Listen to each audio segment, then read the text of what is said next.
Corona से लड़ने वाले वो योद्धा जो मरीजों की सैंपलिंग, टेस्टिंग से इलाज में जुटे थे, उनके लिए अब सरकार के पास बजट नहीं है। कोविड में जब हम सब डरे हुए थे, तब स्वास्थ्य सेवाओं का जिम्मा इन्हीं अस्थायी चिकित्सा कर्मियों ने संभाला। लेकिन अब राष्ट्रीय स्वास्थ्य मिशन ने बजट न होने का हवाला देते हुए कोरोना काल में सेवाएं देने वाले डॉक्टरों सहित सभी अस्थायी कर्मचारियों को हटाने के आदेश जारी कर दिए हैं। ऐसा उस राज्य में जहां डॉक्टरों के आधे से ज्यादा पद खाली हैं। जब अपने वाले किसी को टोकना पसंद नहीं करते हैं, हाथ लगाना पसंद नहीं करते हैं, हम उस समय यहाँ पे अपनी सेवाएं दे रहे हैं। पहले जब सेवा का टाइम था तब हमसे सेवा ली गई और उसके बाद हमारी सेवाएं समाप्त कर दी गई। जो हमारे पास रोजगार था उसे सरकार ने छीन लिया गया है। 8,000 परिवार में यदि एक व्यक्ति के परिवार से 5 लोग भी जुड़े हैं तो ये शासन सुन ले इस चीज को कि बहुत बड़ा असर होगा इसका। सर पे कफन बांधकर, कंधे से कंधा मिलाकर जितने भी हमारे MBBS भाई थे और जो लोग काफ़ी हद तक थक के चूर हो चुके थे कोविड के इस कठिन समय में, तो उनके साथ हम लोगों ने यहाँ पर कार्य किया। 31 मार्च से पूरे मध्य प्रदेश के सरकारी अस्पताल, मेडिकल कॉलेजों में रखे गए अस्थायी डॉक्टर और पैरामेडिकल स्टाफ घर पर बैठ गए। राष्ट्रीय स्वास्थ्य मिशन से आया ये आदेश साफ कहता है कि इनके मानदेय के लिए बजट नहीं है, ऐसे में इनकी सेवाएं समाप्त होती हैं। शरीर पर सफेद एप्रन और गले में स्टेथोस्कोप, साथ में ढेर सारी फिक्र। चंचल शर्मा कोरोना काल में अस्थायी चिकित्सक के तौर पर नियुक्त किए गए। 31 मार्च 2022 उनके काम करने का आखिरी दिन था। भारी मन से इस अस्पताल से घर की तरफ जा रहे हैं। हाहाकार मचा हुआ था कोरोना काल में और सब लोग सेवाएं दे रहे थे, और आज की डेट में जिस तरह दूध में से मक्खी को निकाल के फेंक देते हैं, उस तरीके से हम लोगों को अलग कर दिया गया है। कहीं ना कहीं संविदा में हम लोगों को नियुक्त किया जाए और सरकारी विभागों में हम लोगों की नियुक्ति की जाए। ऐसे समय में जब लाशों को हाथ लगाने वाला भी कोई नहीं था, डॉक्टर सर्वेश नागर ने आयुष चिकित्सक के तौर पर अपनी सेवाएं आगर जिला अस्पताल को दी, लेकिन अब उनके पास काम नहीं है। यह टीस तो हमको पैदा कर रहा है कि हमने जिस परिस्थिति में काम किया है उसके बावजूद उन्होंने हमारे इस काम की कदर नहीं समझी और आज हमें यहाँ से बाहर का रास्ता दिखा दिया है। परिवार जो है परेशानी में है, मानसिक प्रताड़ना झेल रहे हैं।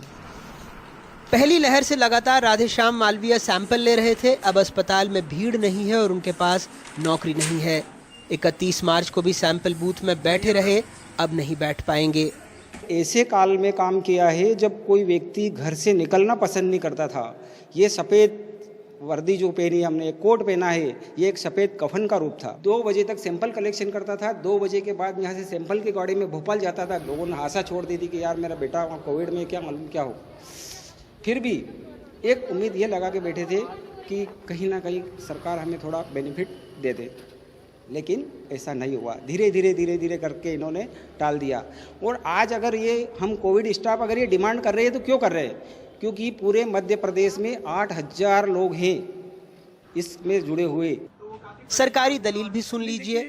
ये सुनिश्चित पहले से ही किया गया था कि जितने स्टाफ की हमें उस समय जरूरत थी उनको रखा गया था, उसका युक्तियुक्तकरण किया जाएगा।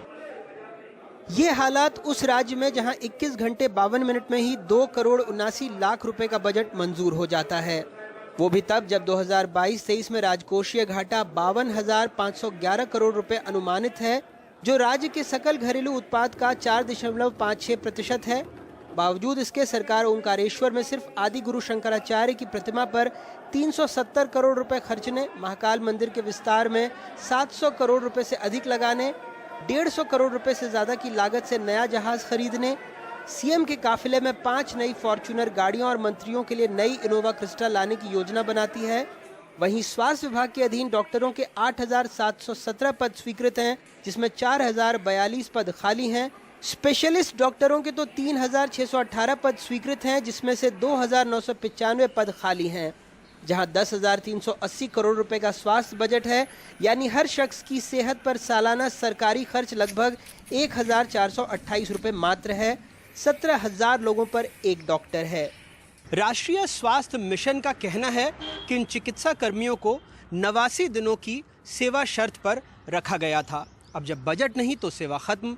तर्क वाजिब है, लेकिन हमारे हुक्मरान जब खुद पर खर्च करने की बात आती है और जिस जनता के पैसे से सरकारी तिजोरी भरती है उसे खर्च करने में गुरेज नहीं करते और जनता के नाम पर ठन ठन गोपाल बन जाते हैं, तब सवाल उठते हैं और ये सवाल गैर वाजिब नहीं। अगर मालवा से जफर मुल्तानी और भोपाल से रिजवान खान के साथ अनुराग द्वारी, NDTV इंडिया। आप देख रहे थे प्राइम टाइम। नमस्कार।